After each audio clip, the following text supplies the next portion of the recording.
Joining us on the phone is the Democratic Congressman Adam Schiff, the ranking member of the House Intelligence Committee. Congressman Schiff, what do you make of the firing of Director Comey? Well, it's incredibly disturbing at many levels. The first, that you have it based on a recommendation from an attorney general who is supposed to have recused himself from making decisions about the Russia investigation, and here he is recommending that the chief investigator of the Russia investigation be fired. And then you have a president, of course, making the decision who has his own associates under investigation, and purportedly on the basis of something the president applauded during the course of the campaign. So very hard to understand, raised a whole host of very troubling questions, should never have been undertaken, and certainly not in the absence of a concurrent appointment of a special prosecutor. I don't think there's anyone in the country right now that can have confidence that the president made this decision on a sound basis. Instead, everyone is going to suspect, and I think with very good reason, he's making this because he thinks it's in his personal interest to have Comey off the case. Do you believe this is an attempt at a cover-up?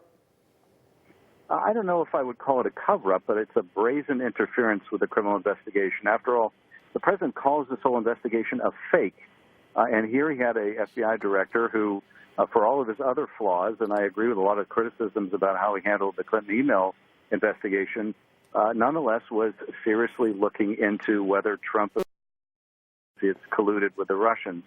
And so for this president to fire him, and not at the beginning of his administration when he could say he wanted to make a fresh start, but seemingly out of the blue after Comey's testimony, after Comey has acknowledged publicly that he's investigating the president's associates, it just harkens back, I think, to some of those most tainted actions by President Nixon.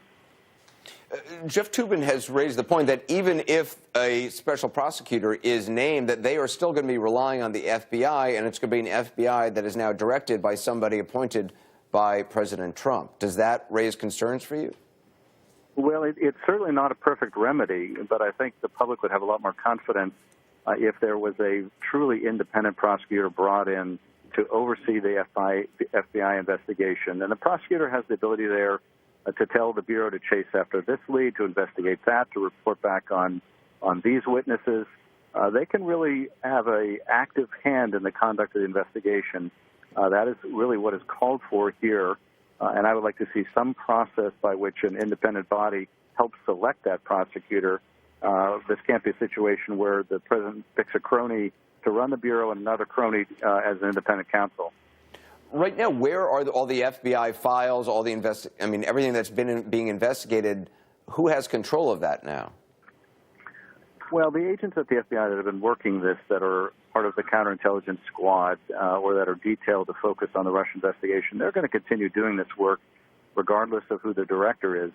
But if the wrong person is brought in now, who is brought in with an eye to shutting it down, that really threatens not only the reputation but the entire independence of the FBI.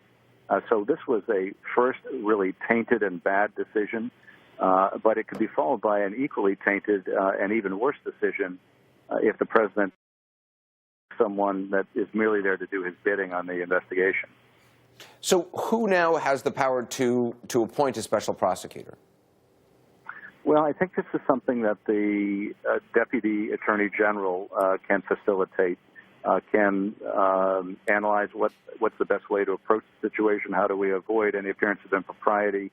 I would have liked to have seen the Deputy Attorney General in that lengthy letter he wrote justifying the firing of Comey address the apparent conflict of interest, the quite obvious conflict of interest, and also urge the Attorney General to butt out of the decision because he was supposed to have recused himself from the matter.